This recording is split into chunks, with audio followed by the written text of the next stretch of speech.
I have the privilege of sharing with you this morning, speaking to you about some things that have been bubbling over inside of me, for lack of a better word. And it is going to encompass some of what the announcements just referenced was the Discover Women's 10-week workshop that I started a couple weeks ago. This Tuesday will be week 3.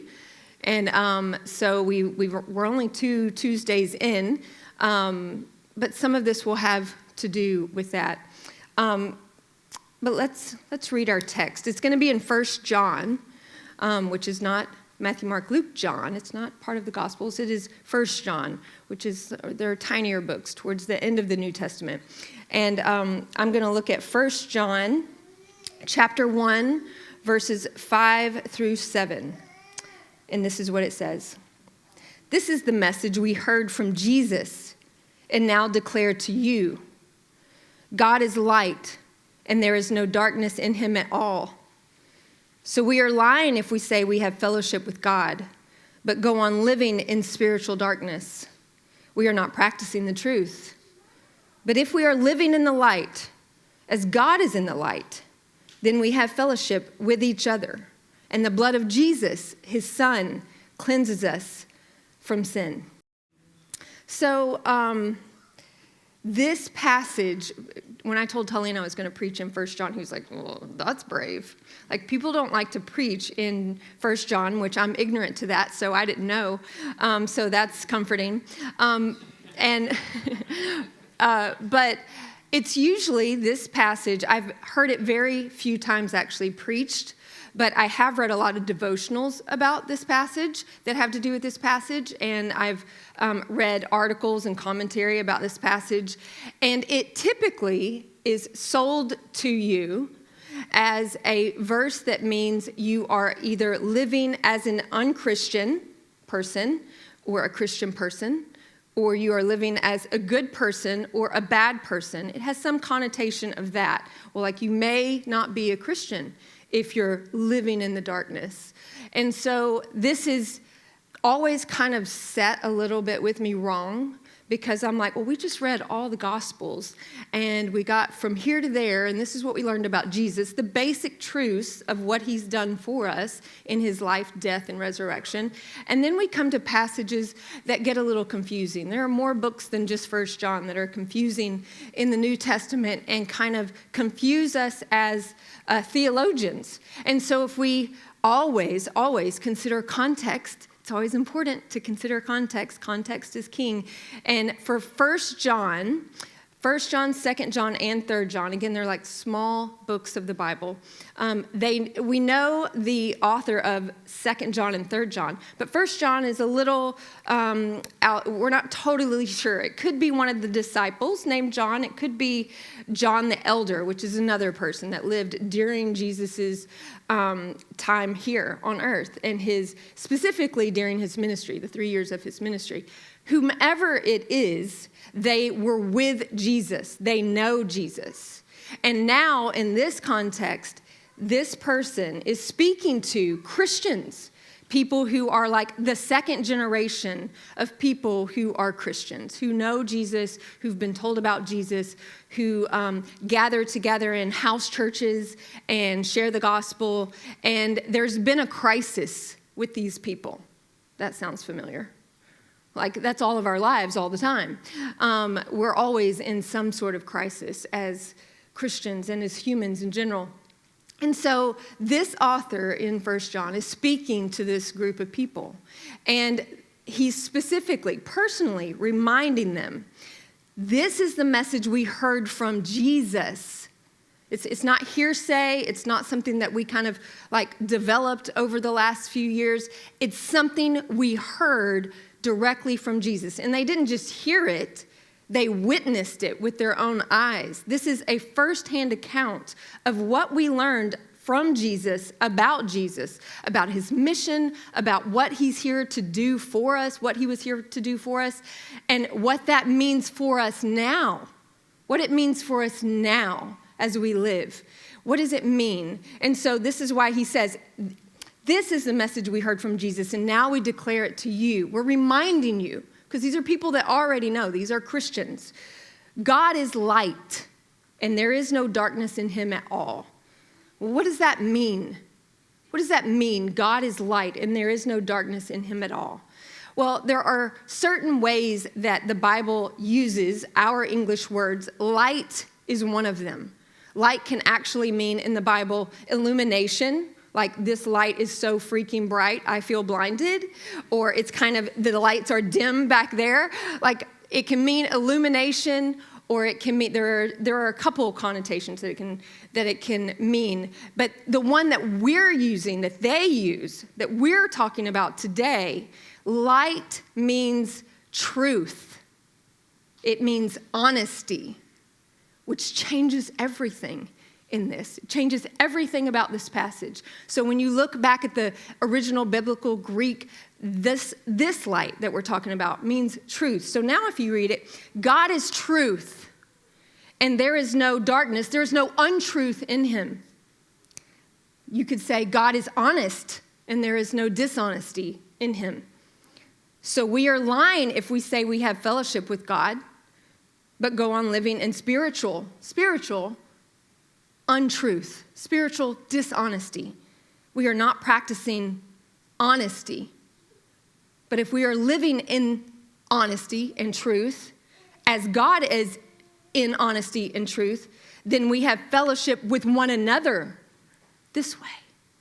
And the blood of Jesus, his son, cleanses us from our sin. So normally, this light versus darkness idea is instead used to chastise a person or to be judgmental about your Christianity. Well, if you're living in darkness and not in the light, then you must not be a Christian. And if you were living in the light, then Jesus would cleanse you. Well, that doesn't add up, does it? Jesus, I thought, went to the cross and did that for me. So how can this be saying I would have fellowship with God? Because Jesus died for my sins so that I would have fellowship with God, so that I could have a right relationship with God. So it can't be saying some of the things that most people, most theologians would imply, can it? Because God's not a liar, neither is Jesus. So it can't be meaning that. So what does it mean? What is it saying to us? Well, it's not saying that you're not Christian if you're living in the dark, because that would mean that then none of us are, because it means there is no dishonesty in you if you are not living in the dark. And I assure you that in myself and in every person in this room and online and all over this planet, there is darkness in us. We cannot escape it. We are sin sick with sin, and we are incurable this side of heaven. We will not feel the eradication of sin outside of us completely gone until the other side, until we get to heaven. It's not going to happen here. So all of us are living in the darkness in that sense. It may be undetectable in some of us that seem saintly, some of us that seem like we really have life together, that we're really killing it, that we're doing good things. It may be undetectable. Your darkness may be undetectable, but that doesn't mean that it's not there. We know better, right? Because we're theologians of the cross here. We believe in low anthropology. We believe in original sin. We believe in our depravity as humans. We have a sin sickness, and we can't get rid of it. So it can't be saying these things, whether you're Christian or unchristian, or you're being good or you're being bad. And it cannot alter your relationship with God, your fellowship with God. Because what was Jesus for if he didn't secure that? What did we need him for if he didn't already secure these things? What do we need him for if we still have darkness in us? What do we need him for if that's not true? But it's true. He's already done these things. We know that, and we struggle to believe it, but it doesn't negate the truth of it, right? So this is where we are. Here's where we are. And so I'm going to jump to what we're talking about and discover with the ladies. One of the things, the primary things that we're doing is we're going through the 12 steps. Most people associate the 12 steps with substance abuse or some sort of severe addiction that is life-threatening or life-altering in a way that is clearly visible to those around you, is affecting things in a major way. But the 12 steps in light of the gospel are for everyone.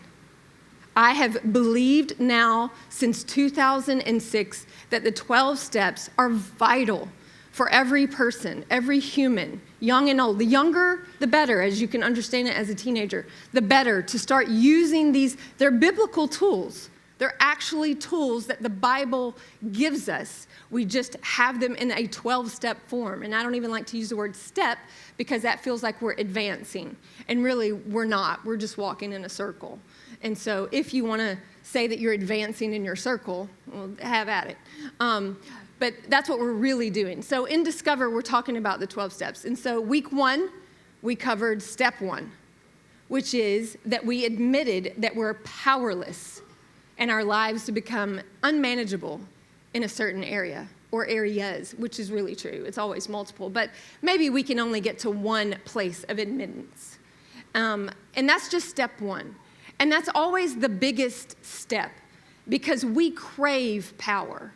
We live in a culture that absolutely praises power, praises self-sufficiency, praises our own self-confidence, praises our own self-advancement, our own ability to take care of ourselves, to get better on our own, to do the things that we need to do, to accomplish our goals. It's very goal-oriented, which I'm not saying goals are bad. Don't hear that.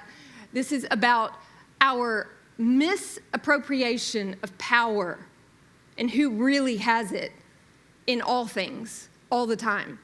There is an old-timer AA saying that says, the alcoholic can choose between beer, wine, and gin, but he cannot choose to not be an alcoholic, which is the same as saying a sinner can choose between pride, arrogance, and unbelief, but a sinner cannot choose to not sin. We have a problem. Houston, we have a problem. We have a problem, and we need rescue from it. And we need to understand that first and foremost, we do not have the power to save ourselves from it. We do not possess that power. God did not give us that power. He sent someone who does have that power to rescue us from it and in it and be with us in it. That's what he did. He didn't give us the power to overcome it ourselves. That's not what he did. So when we misappropriate, Philippians 4:13, and I can do all things through God who strengthens me, you can't. Don't misappropriate that. That means that by Jesus' strength, you will ultimately be okay. But that does not mean that you can muster up enough power and courage and stamina and whatever else you need to get past the thing, to get past the struggle, to overcome the addiction, to conquer it. You cannot do it.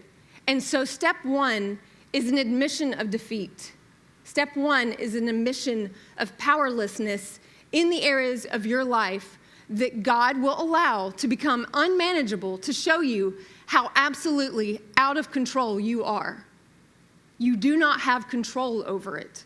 You are not in control. And your best efforts have gotten you wherever you are with that. Your best efforts at your own power have gotten you where you are in that issue. Maybe it is not alcohol or drugs or a substance or a sex addiction or shopping addiction or some other addiction that is in that area of addiction. Maybe it is, a lot of the relationships in your life seem to have the same flavor of issue.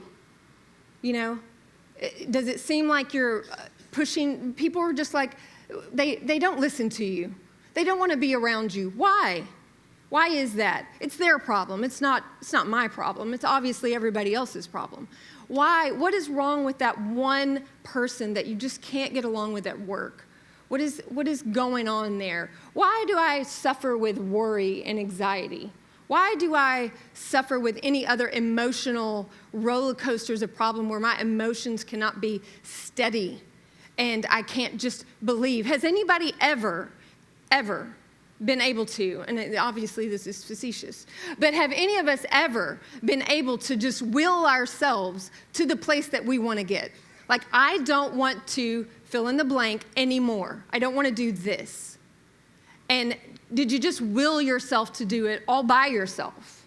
Because when we have done that, say we made a New Year's resolution, and say that you kept it. Who gets the credit for that? Who gets the credit for your New Year's resolution being kept? You? Because you had the power to do it. Or was it God in you, God working through you, God working in this issue of your dependence that he wants to help you with, to set you free from?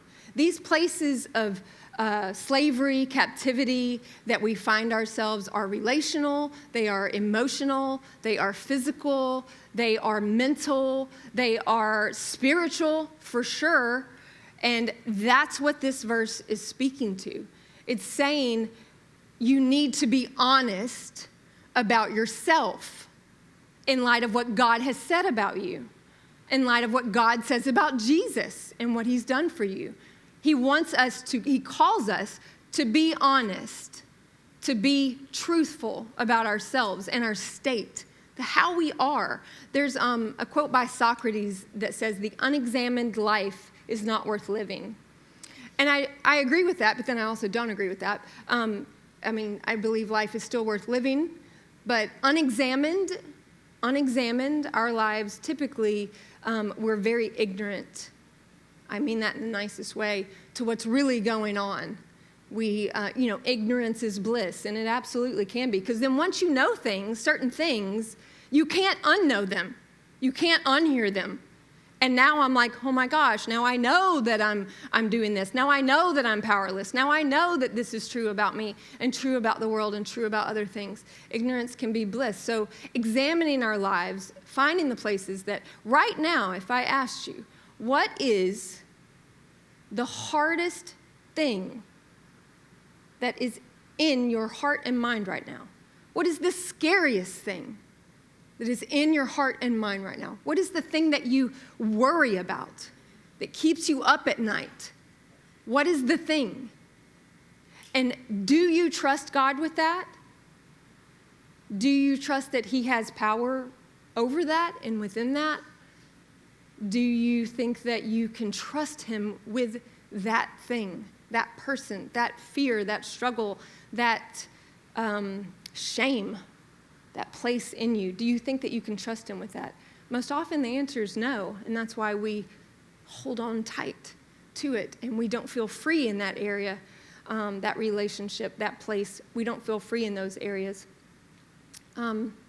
We are all only as sick as our secrets, after all. That's true. There are things that are appropriately shared, as Tullian and I both openly share things about ourselves and our lives, but there are things that we don't share because it wouldn't be appropriate. I know that seems hard to believe, but it's true. But we're not talking about just being willing or able to share things. That's a vulnerability. The root word of vulnerable is wound. When we're actually vulnerable, not just truthful. I could tell you this morning I got up, I drank a celery juice, then I made some coffee, I had some coffee, then I went over my notes, I prayed, I looked over my notes again, I printed my notes, I panicked because the printer didn't work, then it worked, and then they didn't really print that well, and I said whatever, and then I got dressed to come to church. I'm being truthful, but none of that is vulnerable. None of that, if you used any of that to wound me, I would never feel it because I don't care. Telling someone truth that they can wound you with is vulnerability. When you're vulnerable, you're woundable, and you're sharing something that someone else could use as a weapon, could use against you. And those things are the secrets that we keep and we hold on to, that we don't want to share with other people. Because those are the things that we're afraid of rejection. We fear that we won't be valued, that we won't have the reputation that we currently have, or we can't attain the reputation that we want to have.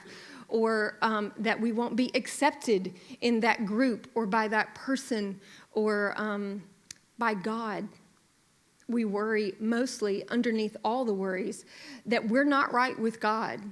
That's really what this is about. It's really underneath all of the sins in all of the ways, it's unbelief. We don't believe. God, we believe, help our unbelief. That seems like such a simple prayer, but it is huge because the root of sin is simply unbelief. And that happened in the garden. We see Adam and Eve, as soon as they make their choices, what do? They go hide in the darkness, in the untruth. They're trying to hide in their dishonesty, in their attempt to have power that they are not meant to have, to attempt to believe something else has power that they're not meant to have. So this is not a problem with just us in this room and here now in 2024. This has been a human problem since the beginning. This problem of not trusting God, of our unbelief. This is a huge problem. So big of a problem that God had to send Jesus to save us from it. He had to send Jesus to save us from our unbelief. So when you dismiss your unbelief in God, remember that Jesus had to come and die for that. That's what helps me go, he's like that place right there that I just don't trust God to, like I can not be a people-pleasing, codependent addict. And we all are on the spectrum of that. We all are. Even if you've never had a substance abuse problem, we are all people-pleasing, codependent addicts in this room. And that would be the most beautiful culture to cultivate in a church or a family or a group of people, that would be true and we could be vulnerable. And wouldn't that be great if there was a church like that? I gave the ladies an example on this past Tuesday night about imagine if you walked into a church and at the door they had a waiver that you sign that says, I admit that I am a sinner and that's why I'm here at church. And then you came on in. Well, you might feel like uncomfortable at first doing that. Well, I don't want to I don't want to say that. I don't want to admit that. But that's step one. That's step one. And when you get into the room, all the other people have signed the same waiver. That's really what church is. That's really what it was meant to be. It's a place where people who are struggling and wrestling with their sin come to be reminded of the thing that has saved them from it. That's what church really is. Church is not a museum for spiritual trophies and theological heroes that we make. It's a hospital for the sick, for the sin sick. And some of us are on life support right now, in this very moment, in this room. Some of us are struggling just to breathe because of the thing that we can't deal with, because of the thing we can't admit, because of the thing that we don't trust God with. And some of us have gone through some physical therapy, and we're walking the halls and visiting our neighbors, and we're able to share what worked for me to help maybe you in your journey. Wounded healers, those are the people that are walking the halls, wounded healers. And there's only one physician. There's only one physician, and he's taking care of all of it. He's the shepherd of the sheep. We're not sheep standing up on our clumsy hind legs trying to put on a shepherd robe and have a staff and tell sheep what to do. We're always sheep. We're always patients in the hospital. We never graduate from that. And that's really step one. Wherever you get in an issue, maybe you get to step 12. Maybe you complete step 12 in one issue and you come right back to square one in that same issue and you start again because that was just one layer of it. But maybe you're in step 4 in one issue and you're in step 1 in another one. You're on the brink of it. You're on the brink of admittance. Like I want to live in the light. I want to live in truth. What is truth? And it's not, there's a, let me see if I have it in here. I think I kept it. There is a quote from who is it? Let's see. People often claim to hunger for truth, but seldom like the taste when it's served up. Ooh. Which is true. Joe Class, which he's an author of a book about the 12 steps, he says the truth will set you free, which it will, but first it will piss you off, which is also true. Or we could take the George Costanza route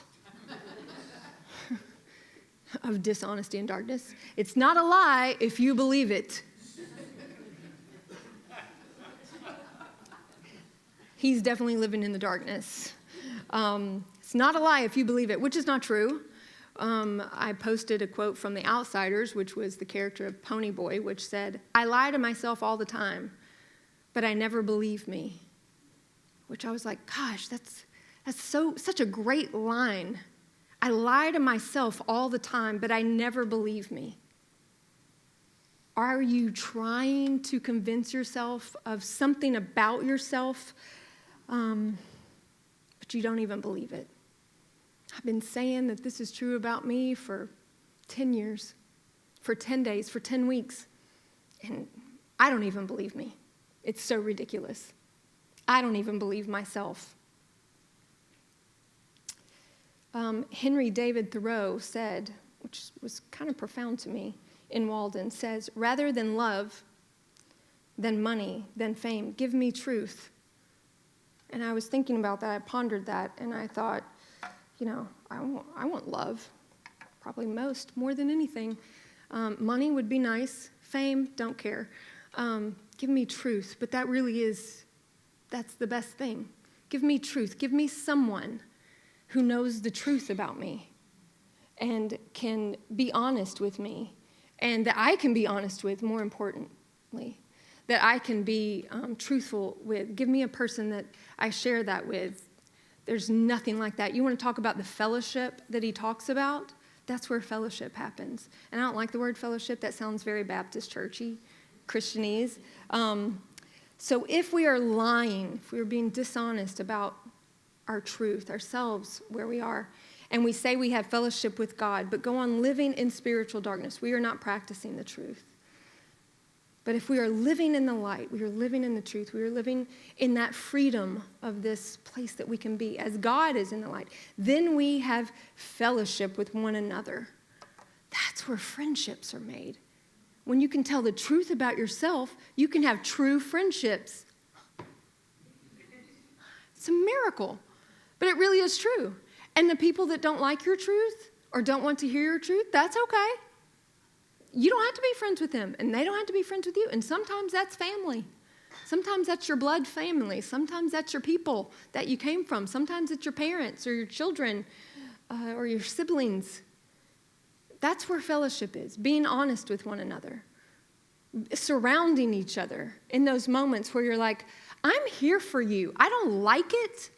I don't like what's going on. I don't like that you've done this to yourself, or that this has happened to us, or that this is just true about life in general for us, but I'm here for it. I'm here for it. That's where this passage is literally speaking to step 1 and 2 in the 12 steps. It's literally beckoning us to believe the truth about Jesus, which also should point us to the truth about ourselves and the truth about others and the truth about the world around us.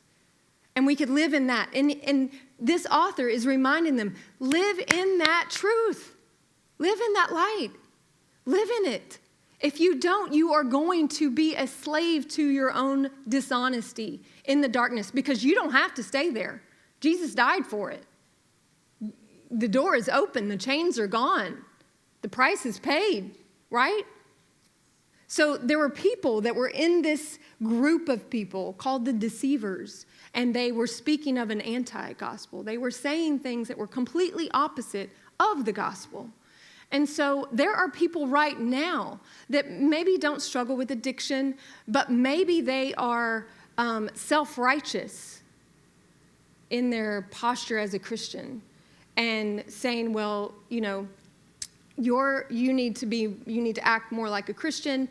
Here are what Christians do. Here are the ways that you can show that you're a Christian and walk in the light. These are the ways that you would do that. And you need to be more Christ-like and holy. These are words. Have anybody heard these words? Have any of you used these words lately to tell somebody that they're not acting holy or Christ-like? I know Tullian has about 2,000 comments on a post of his lately that remind him how unholy he is. But thankfully, he's living in the light, which is a good thing. But I told this to the women, and I say this because I need to hear it myself. We're all free because of what Jesus has done. And there are some of us that know that, and some of us that don't, and there are some that know it and don't believe it, and there are some of us that know it and kind of believe it, but we don't behave as if we do. We behave as if we're functional atheists. We know it, but I don't act like I know it because I fear, I'm scared, I worry, I'm prideful, I'm arrogant. So you could not be more holy to God than you are right now. You cannot get any better to God. You cannot. You cannot be more holy to God than you are right now. He sees your holiness through his Son, who is holiness perfected. That's how he sees you. He cannot see you another way. He cannot look at you another way. If he did, we would not be in relationship with him, and Jesus was for nothing. God is merciful and he is just. And you know what it means when it says he's just? Justice was served because Jesus paid the price for our penalty of sin. And God is full of mercy and he is a just God. So our debt was paid. So we don't owe God anything. He doesn't need anything from you. He needs nothing from you. What he needed from you and demanded from you. He didn't just need it, he commanded it. He demanded it from you. Jesus gave him for you. For you. So he needs nothing from you. God needs nothing from you. So he doesn't need you to pretend like you got it together. He doesn't need you to pretend like you have power over your problems. He doesn't need you to act Christ-like because there was someone who is Christ and you're not him and I'm not him. What would be nice, what would help us have fellowship with one another is if we were nicer horizontally. So as God reminds us of our freedom to walk in this light, our freedom to remember that we are forgiven, that we are whole, that we are accepted, that we are no more holy to God than we could ever be, and that we are eternally loved, unconditionally. That we have a faithful God that absolutely will not turn his face away from us because he would never turn his face away from his Son. This is the God that you have freedom in, that people around you have freedom in. And when we take a posture of thinking, well, I mean, they're taking advantage of that freedom, or they're not taking advantage of that freedom, our posture in that is in and of itself proof that we think that we have more power than we do. Give people a break. Give people a break. We are broken down people that have faulty wiring, and we don't believe God, and we don't believe in what Jesus has done. We may know it and we may hear it, but we struggle to believe it because we are sin-sick people. We think that we have more power to do things for God and in the name of God than we do. And we don't need to do that. We set it down. Walk away. Sit it down. I am an avid marketplace shopper. I have never encountered a marketplace area as good as ours. We furnish most of the church on marketplace. We've furnished parts of our home on Marketplace. I've furnished some of your homes on Marketplace and sold things that we needed to, part with on Marketplace. and I'm a fan of Marketplace. And recently, I was not looking for this at all because I didn't even think to look for it. Recently, I found a piece of artwork that a lady here in Jupiter was selling. And I don't ever look for artwork, so I don't even know why it showed up. And it was this. Now, my copy is a little bit faded, and it's a little oil painting, and my copy is like this. The original, this is a painting called The Helping Hand by Emile Renaud. And he's a Frenchman painter, and this was done in 1881, this picture. And so this lady in Jupiter was selling it. And the first time I saw this picture, something just drew me to it. I could not have it. And I didn't even know what it was. I don't know Emile Renaud, and don't know this. I've never heard of this painting. I just saw it, and I was like, I can't look away from this little painting. I love it. I want it.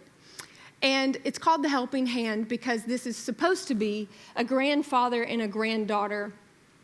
And her grandfather is obviously a mariner, and she's helping. And I didn't know that before I bought it. I knew that after the fact. Because what I saw when I looked at it was Jesus. And I saw Jesus getting me from shore to shore. And I saw little Stacie. There's little Michael. There's little Debbie right there. And we think we have work to do to get us from shore to shore, to get us from one point to another in our issues, in our problems, in our relationships, but specifically in our salvation. We think that we need to help God get us there. And this is a picture of how ridiculous that is, first of all, because she can't do that. And it is precious because he's looking at her like, bless her heart. She just doesn't know. She just doesn't believe that I can do it all by myself, that I've done it all by myself for her, that I don't need anything from her, that I'm going to get her safely there no matter how scared she is, what she thinks. I'm doing the work. I've done the work. I made the boat. I made the lake. He made the shores. He's going to get us from one shore to another. And that image of getting from one shore to another is always in my head because I'm always talking about that we're in the wilderness, that we're in between the already and the not yet, that Jesus has already come, but he's coming again. And we're in this in-between place that's hard and dark. And like I've said, sometimes the forest can seem really magical, but most often it's dark and it's scary and unknowingly trapping to us. There's so many places that are unexplored in our wildernesses, in our darknesses. And this is a reminder that he's got you. He's getting you from one side to the other, and you are powerless within that. It is a journey that you don't have to get to and from on your own accord. You don't have to do the work. God has done all the work for you. And I want to close with this quote from Elizabeth Gilbert that made me think of that so much. To be fully seen by somebody then and be loved anyhow, this is a human offering that can border on miraculous, which is like this. Like for somebody to see my weakness, for a person to see my failings, for a person to see my flaws, for a person to see the struggles that I may never get rid of this side of heaven and still love me, it is miraculous. And I wouldn't say it borders on miraculous. I would say it is miraculous. And it is only by and through the Spirit of God that we would be loved like that. But with God, it's not a miracle. That is how he loves us. We don't even have to wish for it. It's true. He has seen you as you are. As you are. He knows that. He knows everything about you. He knows more about your darkness than you do. And he's there. He's there working it out. He's there working the darkness out. He's there getting you from one side of that issue to the other. It's all on him to do that. That's step one. Admitting that we're powerless, but that God is not. That's step two. And that's step two, that's the power that gets us from one place to another. This faith, this robust truth, this light, this honesty about a God who came to die for you, to die for your darkness, to die for the places that you hide.